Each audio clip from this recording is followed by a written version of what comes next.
Ang kwento ni Tomby. Ang kwentong ito ay hango sa totoong buhay. Mula ito sa isa nating tagapakinig. Karanasan ito ni Maki. Walang eksaktong taon. Probinsya ng Masbate. Teka lang ho, saan po ba ilalagay itong mga sako ng kalabasa, Mang Sito? Tanong ng binatang si Vicente. Diyan na lang sa tabi, Vicente. Maraming salamat ha. Naubos mo na bang hakutin yung mga kalabasa? Tanong na matandang amo na nagngangalang Mang Sito. Isang sako na lang po, Manong. Patapos na din po. Bakit po? Wala naman. Nagtatanong lang. Ito pala ang bayad sa mga hinakot mo ha. Maraming salamat po ha. Tamang-tama. Di pa nga po ko kumakain eh. Ha? Hapon na ha. Hindi ka pa kumakain. Hala, tapusin mo na yung trabaho mo at ililibre kita ng hapunan. Ikaw talagang bata ka. Ang hilig mong magpalipas ng gutom. Naku, Manong. Sanay na din po kasi ako, Mang Sito. Sige po, tatapusin ko na muna yung trabaho ko ha. O sige iho. Hoy Maki, bakit hindi mo ko tulungan sa pagsasalansa ng mga kalabasa? Nang sa ganun makasabay ka sa amin mamayang hapunan. Sige po, Mang Sito. Wala na din naman akong gagawin eh. Wika ni Maki. Pag-alagala sa palengke ng bayan itong si Maki. Bata pa lamang, iniwan na ito ng mga magulang. Hindi alam ng paslit ang dahilan kung bakit siya inabandona ng mga ito. Natutong mamuhay para sa sarili. Hindi na alintana ang init ng araw, maging ang bigat ng trabaho o lamig ng ulan.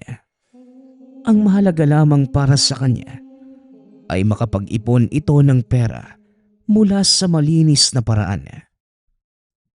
Simpleng bata lamang itong si Maki. Walang ibang hilig kundi ang makipaglaro sa kapwa bata sa tuwing matatapos ang mga gawain at masigurong may sapat na siyang pera para sa agahan kinabukasan. Hanggang sa nakilala nito ang dayong binata na nagngangalang Vicente na naging dahilan ng tuluyang pagbabago ng kanyang buhay. Alam mo ba Vicente, malaki ang potensyal mo. Bakit hindi ka pumasok sa militar? Sayang ang tanggad mo at laki ng pangangatawan. Wika ni Mang Sito. Oo nga po, Kuya Vicente. Bakit hindi ka nagsundalo? Tanong ni Maki. Alam niyo, Manong, mas gusto ko na lang pong mamuhay ng simple. Walang inaalala o kinakatakutan kundi kalam ng sikmura. Isa pa, takot kasi ako sa bala eh. Tugon ni Vicente. Parang hindi naman totoo yung sinasabi mo. Minsan, nakikita kaya kitang nakikipag... Biglang tinakpa ni Vicente ang bunganga ni Maki. Ay nako, ikaw talagang bata ka. Kung ano-ano na naman ang sasabihin mo. Pwede ba Maki? Iwasan mo ang paggawa ng kwento. Dahil yan ang ikapapahamak mo balang araw. Sita ni Mang Sito. Tinitigan ni Vicente ng masakit ang bata. Nakuha naman ito ang ibig niyang sabihin. Oo nga naman, Maki. Ang hilig mong gumawa ng kwento eh. Alam mo bang masama yun? Wika ni Vicente. Opo, pasensya na po ah. O siya, ibabalot nyo na lang itong mga natira ha at dalhin nyo pa uwi. Mauuna na ako sa inyo. Madaling araw pa lang kailangan ko nang magbukas. O nga pala Manong no, araw ng merkado bukas. Kung gusto mo Mang Sito, sasamahan na lang kita bukas eh.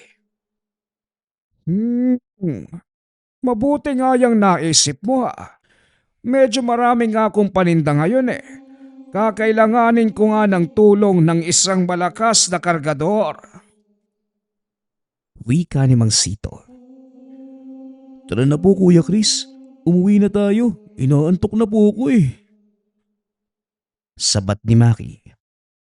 O siya, magkita na lang po tayo bukas Manong Sito. Nagmamadali na itong kasama ko eh. Wika ni Vicente. Matapos ang pag-uusap, tuluyan nang umalis si Mang Sito sa lugar at naiwan naman sina Vicente at Maki. Ikaw talaga, kahit kailan, bakit hindi mo pigilan yung bunganga mo? Alam mo, mapapahamak talaga tayo dahil dyan eh. Wika ni Vicente. Totoo naman kasi kuya, na nakita kitang nakikipagsuntukan doon sa kabilang kanto eh. Tugon ni Maki. Nagkataon lang yon Maki. Kasi talagang mga siraulo yung mga taong naroon eh. Pero hindi ako basagulero, kagaya ng iniisip mo. Alam ko naman yung kuya, pero ang pinupunto ko lang. Ang pinupunto ko din, bilisan mo nang maglakad. Ang kupad-kupad mo. Lakas-lakas mong kumain, ang bagal mong kumilos. Ngayon ang magagawa ko, ganito talaga yung katawan ko eh. Wika ni Maki.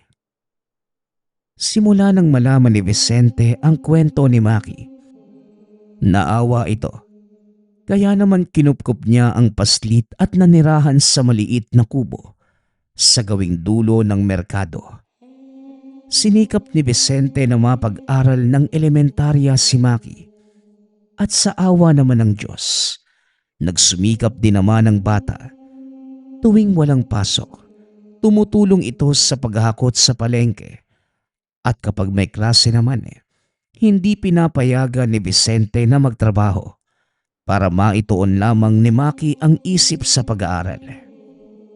Ngunit walang kaalam-alamang paslit na hindi lang basta kargador ang taong kumupkup sa kanya at natuklasan ito ng bata isang araw nang ginabi ng uwi si Vicente. Naku, mukhang wala pa si Vicente ha. Nasa na kaya yung taong yon Maki? Ang mabuti pa, mauna ka nang umuwi. Heto dalhin mo ang mga pagkain ito. Maghapunan ka na at magpahinga. Ako na lang ang magsasabi sa Kuya Vicente mo mamaya. Wika ni Mang Sito. Sige po, medyo inaantok na nga rin po ako eh. Tugon ni Maki. Umuwing mag-isa ang bata sa tahanan. Pagkarating nito sa kubo, napansin ng paslit ang dalawang lalaking nakaupo sa atangan ng kubo. Oy bata, dito ba umuuwi si Vicente? Tanong ng lalaki. Teka po, sino po ba sila? Balik na tanong ni Maki. Mga kaibigan kami ni Vicente. May kailangan lang kami sa kanya. Huwag kang mag-alala dahil hindi naman kami masasamang tao. Oo nga naman. Ano bata, dito ba siya umuwi? Opo, dito po umuwi si Kuya Vicente. Pero wala pa po siya hanggang ngayon eh. Kung gusto po ninyo, antayin nyo na lang po siyang makauwi. Walang problema. Halika, samahan mo kami. Pag-uusap ng tatlo. Naupo ang bata sa atangan. Nakipagkwentuhan sa mga kalalakihan. Ilang minuto pa ang nakalipas. Dumating na si Vicente sa kubo. Kagad namang tumayo si Maki upang salubungin ang binata. Ngunit hinawakan ito ng isa sa mga lalaki. Oy Vicente, Dito ka lang pala naglalagi. Alam mo ba na matagal ka na naming hinahanap? Wika ng isa sa mga kalalakihan. At paano nyo naman ako natuntun? Kilala ka sa legan na ito. At hindi mahirap hanapin ang isang katulad mo, Vicente. Nagsasayang lang kayo ng oras dito. Hindi na ako tatanggap ng trabaho mula sa inyo. Matagal na akong nagretiro. Hindi na nga ba? Nanlaki ang mga mata ni Vicente nang makita ang patalim na nakatutok sa leeg ni Maki. Huwag niyong idamay ang bata rito. Wala siyang kinalaman sa problema natin. Simple lang naman ang ipapagawa namin sa'yo, Vicente. Pero alam naming tatanggi ka. Kaya kailangan namin ng pamain. Pasensyahan na lang tayo, Vicente. Desperado na din kami. Kailangan namin ng serbisyo mo. Binabalaan ko kayo. Bitawan niyo ang batang yan. Dahil wala siyang kinalaman dito. Wala nga ba? Madidinig niya ang lahat ng pinag-uusapan natin. Kaya damay na din siya rito. Pumayag ka na, Vicente. Dahil kung hindi, baka demonyuhin tong kamay ni Marco.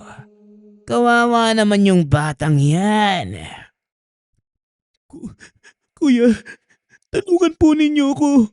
Ayoko pong mamatay. Walang mamamatay, Maki. Huwag kang mag-alala. Sige na, pumapayag na ako sa isang kondisyon. Pakawalan niyo ang batang yan. Madali ka naman din palang kausap eh.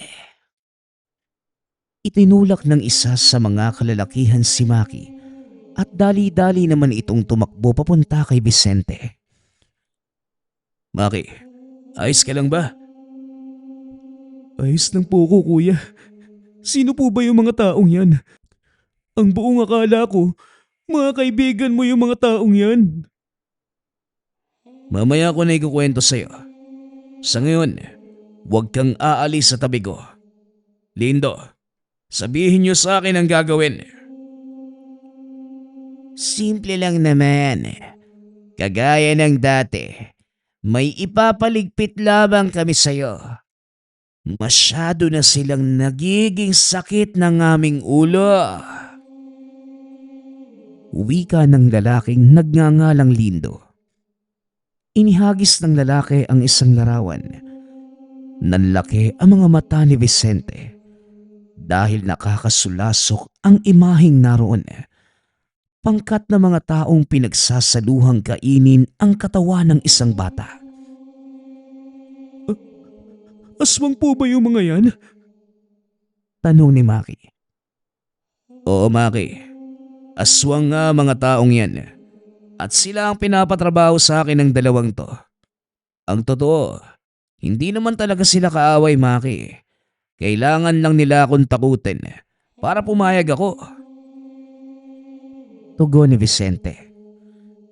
Eh kung aswang naman pala yung papatayin, kahit ako papayag naman eh. Tignan mo, Vicente. Mas mahusay pang mag-isip yung bata kesa sa'yo. Sabat ni Lindo.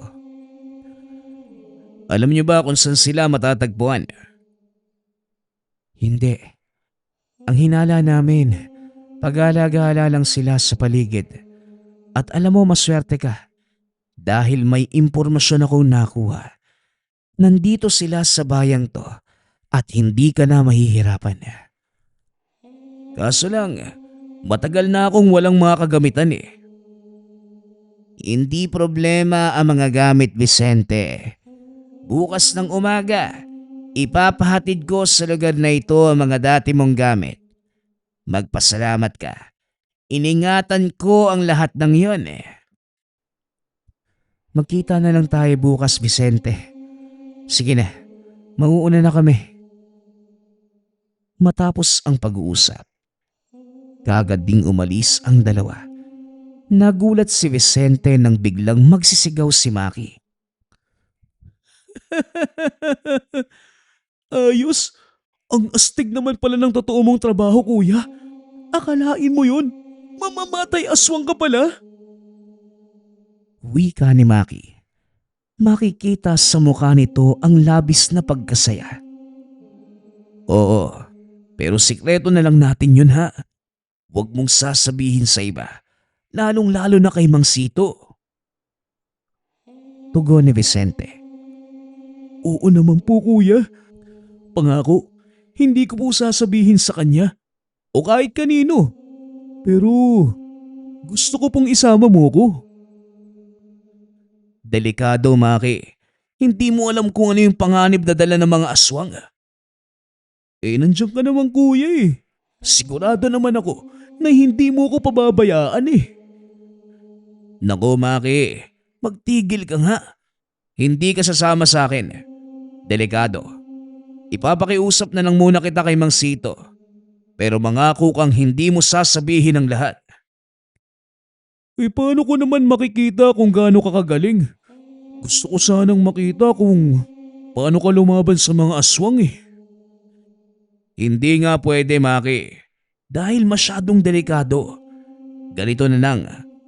Sa bawat aswang na mapapatay ko, isang pangil ang dadalhin ko para ipakita sa'yo. Ayos ba yun?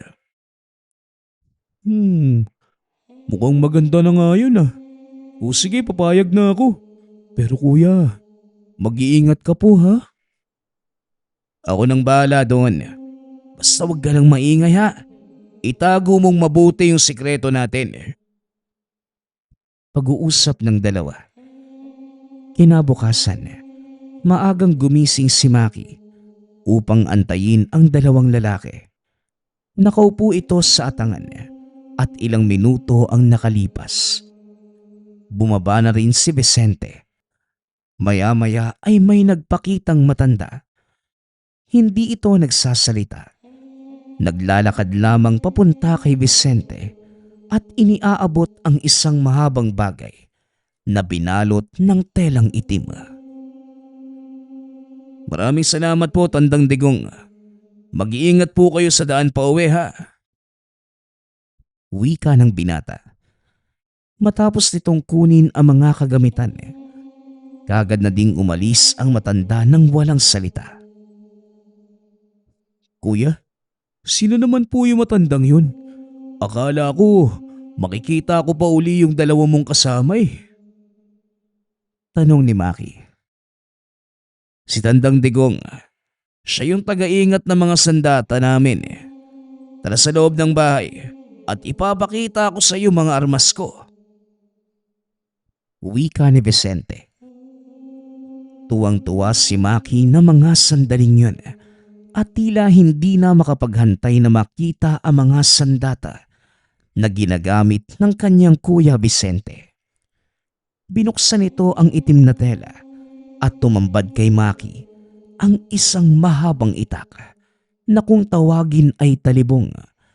Kasama nito ay ilang maliliit na punyal na ibinabato ng binata sa mga aswang. Kuya, maaari ko bang hingiin yung isa sa mga to? Tanong ni Maki. Ha? Aanhin mo naman yan. Nako Maki, hindi pwede. Dahil baka kung ano lang yung paggamitan mo eh.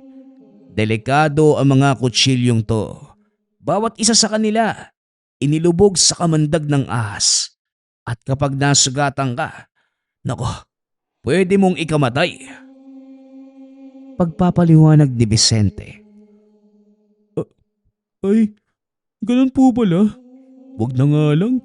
Gusto ko pang mabuhay eh. Pero ang gaganda ng mga gamit mo, kuya. Teka, ano naman po yung isang to? Muling tanong ng bata. Nagulat si Vicente nang itaas ni Maki ang isang kwintas na may itim na bato. Dali-dali niya itong pinuha sa paslit. Naku Maki, Wag na wag mong hahawakan ng bato ng kwintas na yan. Bertud ng aswang ay isang to. Delikado. At sa oras na mahawakan ng isang pangkaraniwang tao ang bertud ng aswang, siguradong magiging aswang din sila. Di nga. Bakit ka merong ganyan? Kasama sa mga sandata ko ang bertud ng aswang. Kailangan namin ng ganitong uri ng gamit para makalaban ng sabayan sa kanila. Dahil kung wala ito, siguradong hindi kami mananalo. Bakit hindi naman kayo nagiging aswang? Dahil matinding pagsasana yung pinagdaanan namin para makontrol ang kapangyarihan ng batong ito. Sa ngayon, hindi ko pa lubusang may papaliwanag sa iyo. Pero pagdating ng tamang panahon, maiintindihan mo din ang sinasabi ko. Pag-uusap ng dalawa.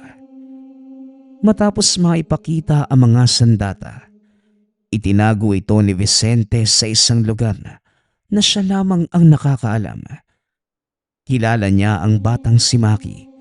Hindi ito titigil hanggat hindi nasasagot ang mga katanungan, lalo pat sinabi sa kanya ng binata ang tungkol sa bertud ng aswang. Nang mga sumunod pang araw, muling nagpakita ang matanda. Sa pagkakataong yun, may dala ito na isang kapirasong papel. Nakasaad doon ang ilang impormasyon tungkol sa mga tinutugis na kalaban. Maki, nakausap ko na si Mang Sito. Doon ka na muna sa kanya sa loob ng ilang araw ha. Pumayag naman siya. Basta Maki ha, tumulong ka sa tindahan ng matandang yon. Wika ni Vicente. Opo, alam ko naman po yung gagawin doon Tugon ni Maki. Malaki ang tiwala ko sa iyo, Maki. Huwag kang magpapasaway doon. Opo kuya, ako na pong bahala. Basta, yung pangako mo ha.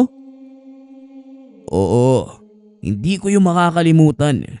Sige na, maghanda ka na ng mga damit mo at ihahatid na kita kay Mang Sito. Pag-uusap ng dalawa. Matapos namang makuha ng binata ang mga gamit, inihatid ni Vicente ang bata sa pwesto na matanda sa palengke. Huwag kang mag-alala sa bata. Ako nang bahala sa kanya. Mag-iingat ka kung saan ka man magpupunta, iho. Wika ni Mang Sito. Maraming salamat po, Manong ha. Hindi naman ako magtatagal doon. Dadaanan ko na lang po ulit si Maki. Tugon ni Vicente. Walang problema. Sige na. At baka gabihin ka pa sa biyahe mo. Bakit kasi hapon pa ang alis mo? Mas maganda po magbiyahe sa hapon dahil hindi mainit. Sige po, Manong ha. Alis na po ako. O sige, mag-iingat kang palagi ha. Kuya, yung pangako mo po sa akin ha. Huwag mong kakalimutan. Wika ni Maki. Kumaway na lamang si Vicente bilang pagtugon. Matapos ay tumuloy na ito sa paglalakad. Hinintay ng binata ang paglubog ng araw bago isinagawa ang kanyang misyon. Natukoy na nito ang pagkakakilanlan ng mga aswang at alam na din ng binata kung saan sila matatagpuan. Nakapwesto ito sa mismong tahanan. Ngunit sa kasamaang palad, tila iisa lamang ang nakatira sa lugar. Hindi na nag-aksaya pa ng oras si Vicente. Sa paglubog ng araw, kagad itong sumalakay. Sinipa nito ang pinto ng tahanan. Nagulat ang tao sa loob. Tama nga ang hinala ni Vicente. Mag-isa lamang ito sa tahanan. Nasaan ang mga kasama mo? Sumagot ka, aswang! Tanong ni Vicente. Bakit ko naman sasabihin sa'yo? At mukhang nakalimutan mo yata. na nasa loob ka ng pamamahay ko. Kayang-kaya kitang patayin ng walang kahirap-hirap. Tugon ng aswang. Wala akong pakialam. Sagutin mo lang yung tanong ko. Nasaan ang mga kasamahan mo? Wala kang makukuha sa akin, bata. Magsasayang ka lang ng panahon dito. Wika ng aswang. Kasabay nito ang biglaang pagsugod. Dinambahan nito si Vicente. Nagpagulong-gulong ang dalawa sa lupa hanggang sa masipa ito palayo ng binata. Dali-daling tumayo si Vicente. Isinuot ang hawak niyang bertud at bigla namang naglaho sa paningin ng aswang ang binata.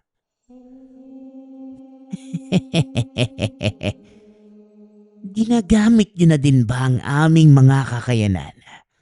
Sa tingin mo ba, mapapantayan mo na kami? Isa ka pa ding mortal at hindi kailanman sasapat ang kakayanan niyo sa aming mga aswang. Wika ng aswang. Alam mo, masyado kang maingay. Bakit hindi na lang natin subukan? At kung talagang mas mataas kayong mga aswang sa aming mga tao, edi ipakita mo. Paghamon ni Vicente, alam ng binatang hindi siya nakikita ng aswang dahil sa taglay nitong sabulag na nagmumula sa bertud. Kinuha ni Vicente ang pagkakataon upang sumugod. Binunot ng binata ang kanyang talibong at walang pagdadalawang isip na pinugutan ng ulo ang aswang. Gumulong ang ulo nito sa lupa at dali-daling bumagsak ang katawan. Nako, sayang naman di ko makukuha yung pangil mo. May pinakakuan pa naman ako niyan. Wika ni Vicente. Pinatay na lamang nito ang aswang dahil wala din naman siyang makukuhang impormasyon. Sinindihan ng binata ang buong tahanan. May ilang taong nakakita, ngunit hindi naman siya nakilala dahil nakatakip ang mukha niya ng mga sandaling yon. Ipinagpatuloy lamang ng binata ang paghahanap sa mga aswang. Isa-isa niya itong nahanap at pinagpapatay. Napagtanto din ni Vicente na maaaring natunugan na ng mga kalaban ang kanyang pagdating. Kaya nagkanya-kanya na ng lakad ang mga ito para malaman ng bawat isa kung sino ang sumasalakay sa kanila. Hanggang sa dalawa na lamang ang natira. Medyo nahirapan si Vicente dahil napakahusay magtago ng mga ito. Hindi rin siya maaaring umuwi sa tahanan dahil sa pangamba na baka masundan at mapahamak pa ang mga taong malapit sa kanya. Ngunit sa kasamaang palad, walang nagawa ang binata. Napag-alaman itong umaaligid sa tahanan ni Mang Sito ang isa sa mga hinahanap niyang aswang. Nagawa itong masundan ng binata nang tumakas sa pinagtataguan. Hindi nagpahalata si Vicente. Maingat itong nagmatyag sa paligid dahil ayaw niyang malaman ni Maki na naroon siya. Siniguradong mabibisto ang kanyang mga plano kung sakasakali. Ngunit kahit anong gawing iwas ng binata, hindi nito natakasan ang napakatalas na paningin ni Maki. Nakatago sa likod ng puno si Vicente. Nang mapatingin sa kanya ang paslit, dali-dali itong tumakbo papunta sa pinagtataguan. Sabi ko na ikaw nga yan, kuya Matagal ka na po bang nakauwi? Tanong ni Maki. Huwag kang maingay, Maki. Nandito ang isa sa mga hinahanap ko. Ang mabuti pa, bumalik ka na sa loob ng bahay. Mas ligtas kayo doon. Tugon ni Vicente. Di mas maganda, kuya, dahil makikita ako mismo kung paano ka makikipaglaban. Huwag nang matigas ang ulo, Maki. Delikado nga kung mananatili ka sa labas ng bahay habang nakikipagsagupaan ako. Hindi natin alam kung ilan silang nandito. Wika ni Vicente. Habang nag-uusap ang dalawa, walang kaalam-alam ang mga ito na nasa likod na nila ang kalaban. Biglang dinamba ng nilalang si Vicente. Nabitawan nito ang hawak na itak. Kuya Vicente, tumayo po kayo. Huwag kang magpapatalo sa pangit na yan. Wika ni Maki. Napansin nito ang isa pang aswang na naglalakad ng marahan papunta naman sa paslit. Maki, bilisan mo na. Pumasok ka sa loob ng bahay ni Mang Sito. Wika ni Vicente. Mabilis namang tumakbo ang bata papasok ng tahanan. Ngunit sa kasamaang palad, nahawakan ng aswang ang paa nito. Dahilan para bumagsak at gumulong sa lupa. Hinila ng aswang ang bata at saktong nahawakan nito ang talibong ni Vicente. Bagaman may kabigatan, pilit niya itong itinaas upang itarak sa katawan ng aswang na nakadagan sa kanya. Nang maramdaman ng nilalang ang talim ng sandatang dahan-dahang bumabaon sa katawan, napasigaw ito. Ngunit huli na ang lahat dahil tuluyan ng naisaksak ni Maki ang talibong sa dibdib ng nilalang. Nakita mismo ito ni Vicente at napangiti, sabay sipa sa nilalang na nakadagan sa kanya. Mabilis itong tumayo at binato ng maliit na kutsilyo sa ulo ang kalaban. Pilit binubunot ng nilalang ang patalim. Ngunit dahil malalim ang sugat, nahirapan itong tanggalin ng punyal. Hanggang sa tuluyang umepekto ang lasong nasa talim na mga sandata. Binunot ni Vicente ang talibong na nakabaon sa katawan ng isa sa mga aswang at nilingon si Maki. Mahusay ang ginawa mo, Maki. Ngayon, pumasok ka na at ako nang bahala rito. Utos ni Vicente. Dali-daling tumakbo si Maki papasok sa bakuran ni Mang Sito. At pagkarating doon, muling pinanood ng bata ang pakikipagsagupaan ni Vicente sa mga aswang. Bagaman may lasong taglay ang mga patalim, panandalian lamang ang naging bisa nito sa mga kalaban. Hanggang sa muling nanumbalik ang lakas ng dalawang aswang. Inaasahan ko ng magaganap to. Pero hindi ibig sabihin magpapatalo na ako sa inyo. Wika ng binata. Muli nitong isinuot ang bertud ng aswang at ginamit ang taglay nitong kakayanan. Sa pagkakataong yun, hindi na naglaho ang binata. Wala ding nakitang pagbabago sa kanya ang mga aswang. Ngunit nagulat ang mga ito nang biglang sumugod ang binata dahil napakabilis nitong kumilos. At isang bagsak lang ay nagawa silang patumbahin ni Vicente. Sa bawat paggamit ng binata sa bertud, kakaibang kakayanan ang lumalabas sa kanya. Alam ni Vicente na maaaring narating na ng bertud ang sukdulan ng kakayanan nito at hindi na maganda ang susunod na mga mangyayari. Kaya tinanggal ni Vicente ang bertud. Inihagis ito sa malayo at muling binunot ang kanyang talibong. Dali-daling hinarap ang mga aswang. Nang hindi gumagamit ng kahit anong kakayanan mula sa mga kalaban. Alam ni Vicente na mas malakas sa kanya ang mga nilalang. Ngunit hindi ito ang panahon para sumuko. Dahil nakasalalay ang kaligtasan nila Mang Sito, maging ng batang si Maki.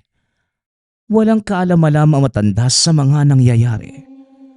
Kaya naman minabuti na ni Vicente na tapusin ang laban sa lalong madaling panahon.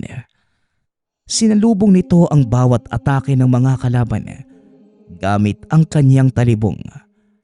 Gawa sa kakaibang uri ng metal ang sandata, kaya napakagaan kaya nakokontrol ng binata ang bawat hagupit nito sa mga kalaban. Hanggang sa pinagpira-piraso na ni Vicente ang mga aswang at pagkatapos, dali-dali niyang sinunog ang mga ito gamit ang tuyong mga dahon ng nyog sa paligid. Nakita naman ni Mang Sito ang malaking ningas ng apoy, kaya dali-dali itong lumabas. Aba, Vicente, ikaw pala yung nariyan ha? Akala ko kung sino. Mabuti naman at nakabalik ka na. Wika ni Mang Sito. Oo nga po Manong eh. Pasensya na po kung medyo natagalan ha. Tugon ni Vicente. Ayos lang yon iho. Pero bakit mo naman sinigaan yung mga tuyong dahon? Manong, pamamahayan po kasi ito ng mga makamandag na ahas eh. Kung sakaling pababayaan lang ninyo. Kaya heto, sinunog ko na lang. Pagpapalusot ni Vicente. Matapos ang pag-uusap na yun, nagpaalam na ang binata sa matanda. Isinama na nito pauwi sa kanilang tahanan si Maki. At kagaya ng pangako, binigyan niya ito ng 2 pares ng pangil mula sa nakalabang aswang. O Maki, ayan na ha. Kagaya ng pinangako ko sa'yo. Ingatan mo yan ha. Wika ni Vicente. Ayos, mga pangil ng aswang. Itatago ko talaga to.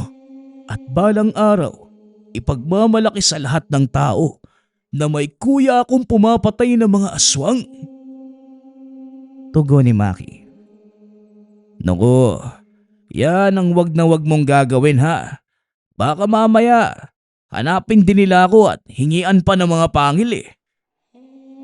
Marami pa namang aswang dyan kuya.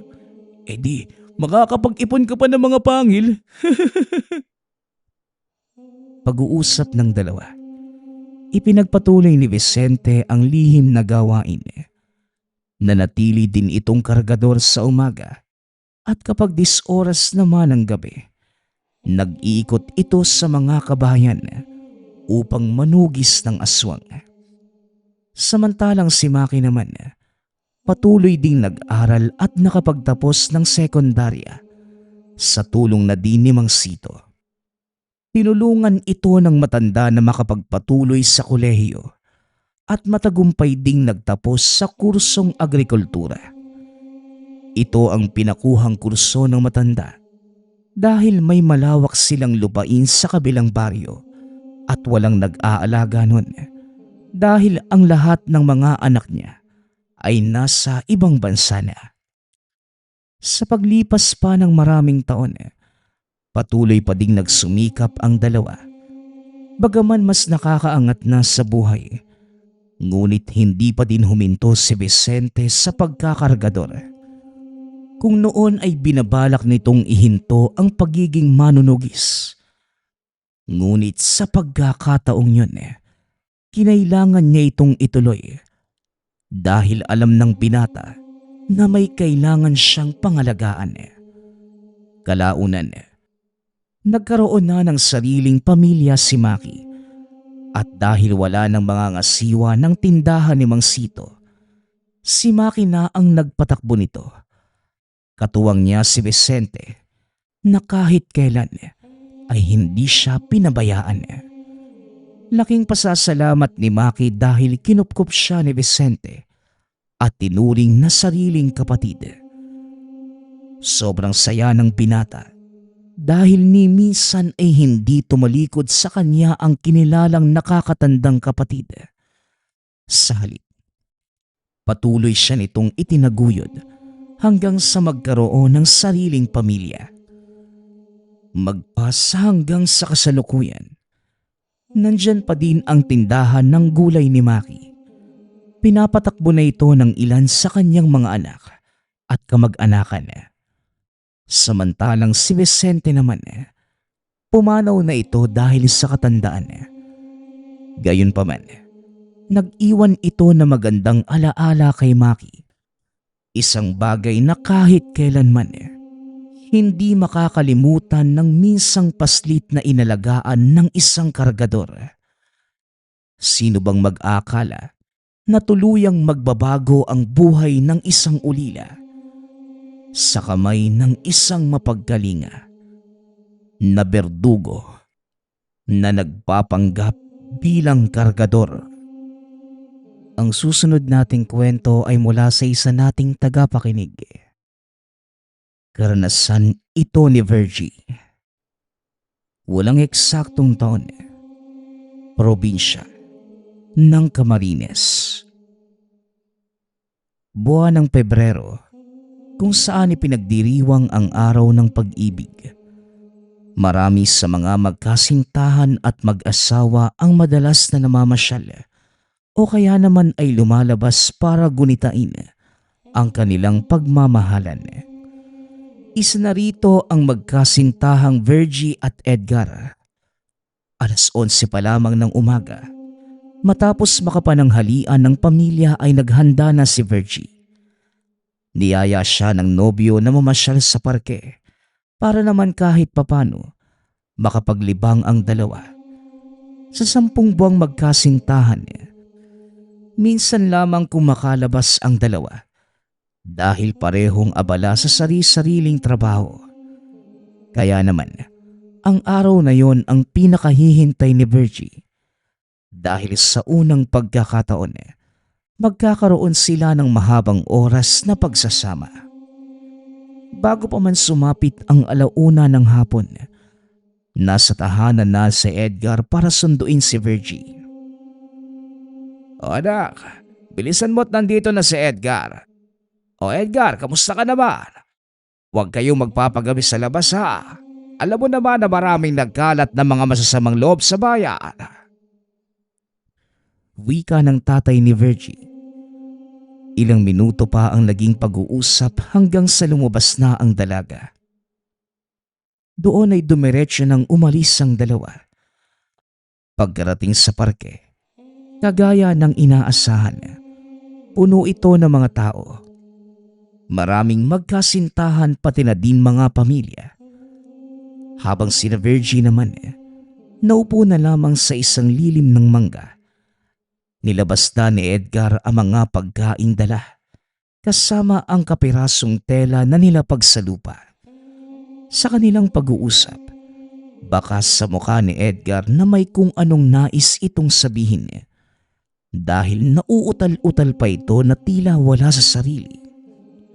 Kaya naman, hindi na napigilan ng dalaga na tanungin ang nobyo. Maya-maya pa, napasabi na lamang si Edgardo ng, mahal, ano kasi, handa ka na bang magpakasal?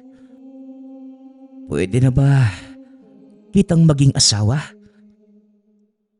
Wika ni Edgar. Dahil sa nadinig, hindi malaman ni Virgie ang sasabihin. Tumulo na lamang ang mga luha dahil sa sobrang saya. Dati pa man, alam niya sa sarili na si Edgar talaga ang gustong makasama sa panghabang buhay. Kagad naman na sumang-ayon ang dalaga at ng mga oras na yon, lubos ang kaligayahan ng dalawa. Bandang alas 6 ng gabi ay nagpasya nang umuwi si Edgar. Niyaya naman ng nobyo si Virgie na sumama muna sa tahanan para formal na maipaalam sa mga magulang ang balak na pagpapakasal. Pagkarating sa lugar, eksakto namang kumakain ng hapunan ang mag-anak, kaya sumabay na ang dalawa. Samantala, nang matapos na maipaalam ni Edgar ang balak, kagad namang napatitig ng masama ang ina nito kay Virgie. Anak, sigurado ka na ba talaga sa pasya mong yan? Ikaw, iha, hindi madali ang maging ina. Alam mo naman yon. Pero kung talagang gusto mo na rin kunin ang anak namin, wala na akong magagawa. Siguraduhin mo na lang nakakayanin mo ang lahat ng pagsubok kasama siya. Wika ng ina ni Edgar. Hindi man direktang sinabi na magiging biyenan, ramdam ni Virgie sa sarili na tutol ang ina ng nobyo sa kanilang pag-iisang dibdib.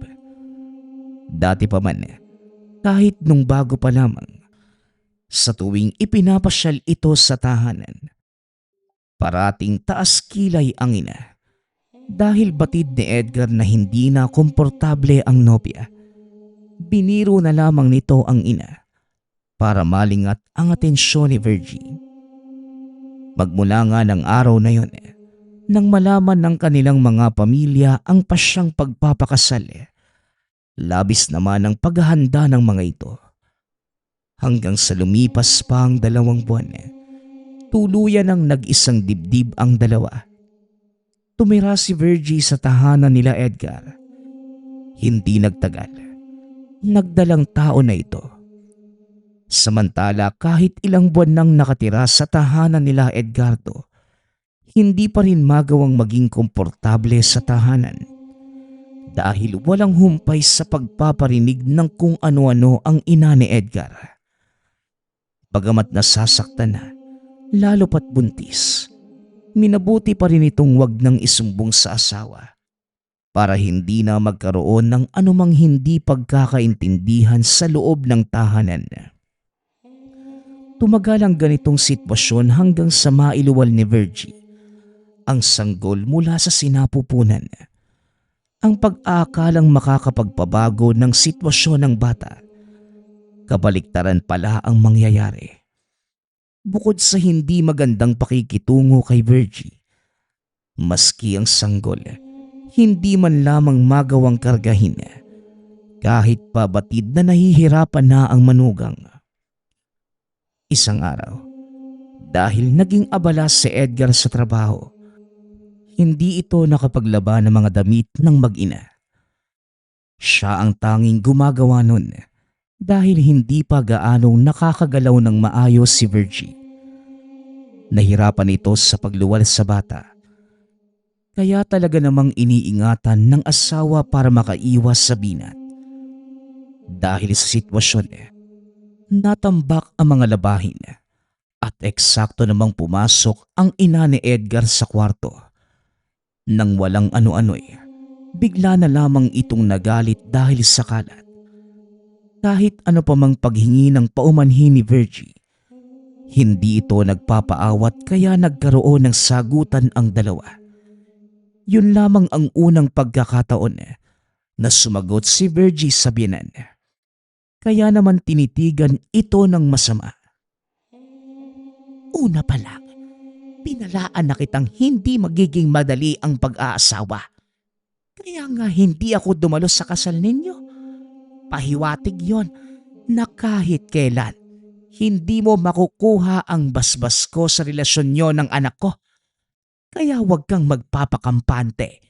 Hindi mo alam, iha, kung sino ang nasa harapan mo. Wika ng biyenan. Dahil dito kahit nagagalit, natakot si Virgie. Dahil ramdam niya ang kung anong misteryo sa binitawang mga salita ng biyenan. Hindi na rin ito nagtagal pa sa kwarto at diretsyo nang lumabas. Napahawak na lamang si Virgie sa natutulog na sanggol. Napakatagal na niyang nagtitiis sa ugali ng ina ng asawa. Kahit napapagod na, kumukuha na lamang ito ng lakas ng loob kay Edgar. Ipinagtatanggol siya nito tuwing may kung ano-anong masasakit na salita na binabanggit ang ina. Sa buong maghapon, wala nang ibang ginawa si Virgie kundi ang manatili sa loob ng silid. Samantala, ang biyena naman nito, nagpalipas ng oras sa labas ng tahanan. 6:00 ng gabi nang makabalik ng tahanan si Edgardo. Bakas sa itsura ang pagod kaya si Virgie na ang nagboluntaryong maglaba. Nang mga oras na yon, hindi naman na ito pinigilan pa ng asawa. Kaya diretso lamang ito sa ginagawa. Maya-maya pa, bigla na lamang nakaramdam ng panlalamig sa mga paa si Virgie. Unti-unti itong tumataas hanggang sa makarating sa ulo. Dahilan para hindi na makagalaw si Virgie. Bukod sa sobrang panlalamig na nararamdaman, may kasabay din itong kuryenteng mahapdi na nagpapaikot-ikot sa katawan. Dahan-dahang naglakad si Virgie papasok ng kwarto. Nang makaupo sa higaan, sumabay naman ang pagbulwak ng napakabahong likido na nagmumula sa kanyang tiyan. Ilang minuto pa ang lumipas. Nawala ng malay si Virgie. Nataranta naman ang asawa nito at kagad dinala sa ospital. Pagkarating naman sa ospital, walang nahanap ang doktor na mali sa katawan ni Virgie. Maging ang mga ito, hindi maipaliwanag ang likidong lumabas sa katawan ng babae. Nang mga sumunod na araw, dumalaw naman sa ospital ang ina ni Virgie. May kasama itong matandang babae na kagad na lumapit at pinagtapat ang dalawang hinliliit. Nako, nabiktima ang anak mo ng isang mangkukulam. Kung ako sa'yo, Imelda, ilabas na natin ang anak mo at dalhin na natin sa tahanan ko. Hindi naman po pwedeng dito natin isagawa ang ritual. Wika ng manggagamot. Dahil dito, nagpasya na rin ang ina ni Virgie na ilabas ito ng ospital. Bago pa man makauwi sa sariling tahanan, dinaanan muna ang anak sa bahay ng asawa.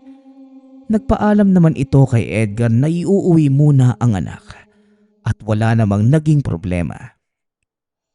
Pagkarating nila sa tahanan ni Edgar, napabulong naman na matandang babae na dito naninirahan ang kumulam kay Virgie. Hindi naman nagsalita pa ang ina. Bagkus sinabihan na lamang ang anak na bilisan ang pagkuha ng mga gamit. Wala naman doon ang ina ni Edgar noong araw na yon, kaya naging madali ang pag-alis ng mga ito. Nang nasa tahanan na matandang manggagamot, kagad na itong nagsimula ng ritual. Habang nag-uusal ng mga dasal na matanda, walang humpay naman sa pagkakasuka si Virgie. Napakalapot na mga hindi maintindihang likido at halo-halo ang kulay. Dahil sa mga nakita, doble-doble ang naramdamang pag-aalala ng ina, lalo pat kakapanganak pa lamang ni Virgie. Nang matapos ang manggagamot, nagwika na lamang ito ng, Mukhang malaki ang galit sa'yo ng biyenan mo, iha. Siya ang may gawa ng kulam. Kaya kung ako sa'yo, lumalayo-layo ka muna lalo pat alam niyang may kumontra na sa naipataw na kulam.